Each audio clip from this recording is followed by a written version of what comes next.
Do you remember the first time you felt totally alone but not lonely? For me, it happened right here, in a world made of blocks, where the only real goal was whatever I came up with myself. Now that we're about to step into 2026, can't help but feel like we've traded those quiet moments for a world that never stops demanding more. This game just brings back so many memories, you know, from using Horizon to play custom maps on the 360 to my mum installing God knows what on my laptop when I wanted the Sphax texture pack after watching Jaffa Cake Factory. And I think it's really a shame to look back and see how you could have fun in a lot of these games back then without it having to be a career, just to compete in public lobbies. Even COD played at a good pace, and you know, as long as you weren't sensitive and crying at the abuse you got in the voice chat, you were good, you were golden.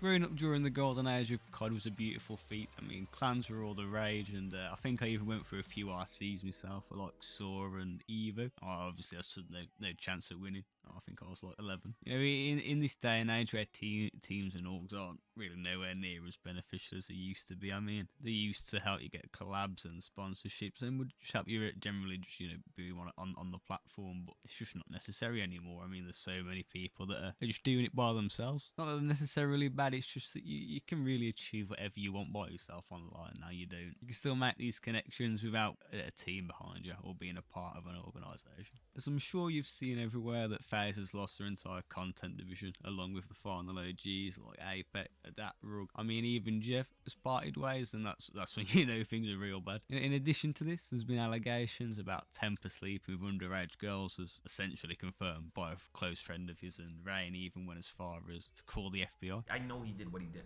and then even ended up talking to the dude after Bezo, and the guy that was with Tommy that night, that was his friend that told him those girls were underage, and then he gave me the whole story, and now I know every single piece of that.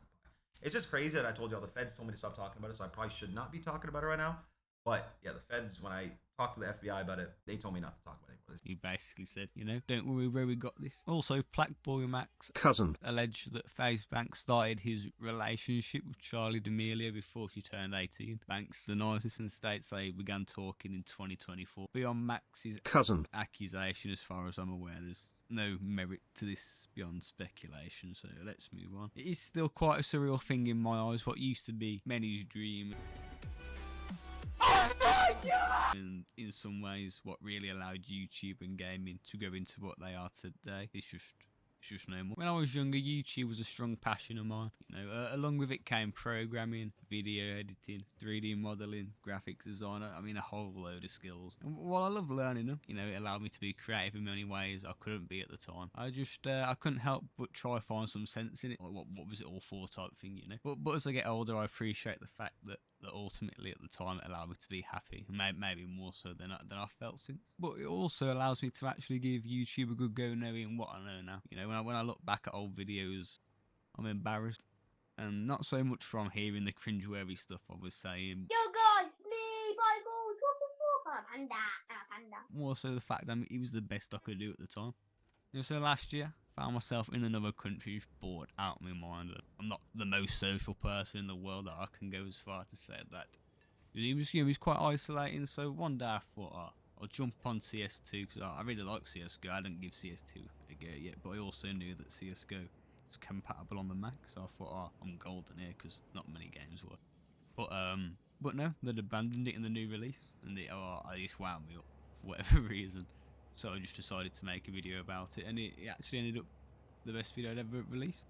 And you know, it's not like, you know, the most viral video in the world, or you know what I mean, comparatively to others, but it weren't particularly difficult. All it took was, you know, planning and that just a bit of tacticalness about it all, rather than just recording freeballing it and just ending up with absolute bollocks at the end of it all and just whacking it up anyway. But that ended up being, like, you know, probably my favourite moment of 2025. So going into 2026, I hope that, you know, I don't only replicate it, but I can, you know, stay motivated and consistent with it, you know, really give it me all like I should have back then, because for once I actually feel like I don't know what could happen, which is a vast step up from presumed destined failure. You know, while I'm on topic of commitment issues, does anyone else struggle to get into games like they used to? I mean, I remember running 24-hour sessions of Dark RP, still wanting more, and now I get about maybe an hour or two at a push, and I've either got, you know, play a different game, take a break, make something to eat, watch a video, smoke a fatty. I mean, literally anything. But I really wish it wasn't that way. I mean, the closest I've came to that recently was Satisfactory, but that was more like an addiction than anything else. I'd be trying to go to sleep and I'm just thinking about factories and optimization and efficiency, just to please Ada. And undoubtedly, I'd come up with some genius thing at 4 in the morning.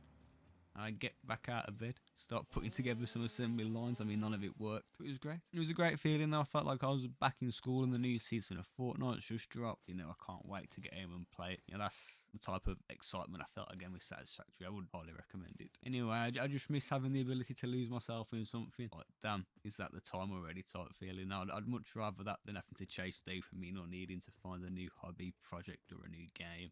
A new series, all in an effort just to detach from the world for 15 minutes. And this one's just more of a short side rant, but why is Rust so toxic? I don't know if toxic's the right word, but there's definitely some questionable characters on there. But at the same time, I've also met some pretty sound people on there, I can't lie. But I was trying to get a wipe going for like 2 days, and it was like the worst experience of my life. On God's green earth, you take your fully automatic assault rifle, shoot to kill an absolutely innocent, naked, humble guy trying to get a shelter down to survive Mother Nature. Fighting wolves was half the battle. I'm not sure if I was recording, but if I was, I'll throw it up. I must have been barking and growling at virtual wolves in a video game for about 10 minutes straight. And my throat felt like I had a Freaky Friday experience with Bonnie Blue. Pete Garglower. All in all, I do think Rust is a really cool game, but I do not have the energy to farm for 8 hours straight to end up dead. L69. 200 meters away while they're doing a full whiteout kit in the snow. I mean, where's the fun in that? I've been struggling the last day trying to find a way to really tie all this together. Because, if you're still watching this, you are probably thinking, what the fuck is this guy going on about? And honestly, at this point, I don't know. I mean, at the end of it all, there's got to be a lesson for both you and I to learn from all this. Anything that comes to mind is a quote I saw at the start of a Logic music video, specifically Mind of Logic. And it goes, "Now listen with attention to the judgment of all men. But so far as I can remember, I have followed none but my own by." On the surface, you might think, what an arrogant freak. On a deep level, I believe it really means that, while still being respectful and considerate of other people's opinions, you should ultimately not let them really get in the way of what it is you actually desire out of life. Even though it sounds stupid, really. It was only recently I realised that I can't do all this again. And every moment is fleeting, you can't get it back. So, as cliche as it is, you should always put what you want and yourself first, because you won't get a do-over and you will regret it. It is hands down 100% better to try and fail than to not try and wonder what if. I appreciate you all for indulging me in whatever you'd call this. This has been Valiant, and thank you for listening to my TED Talk.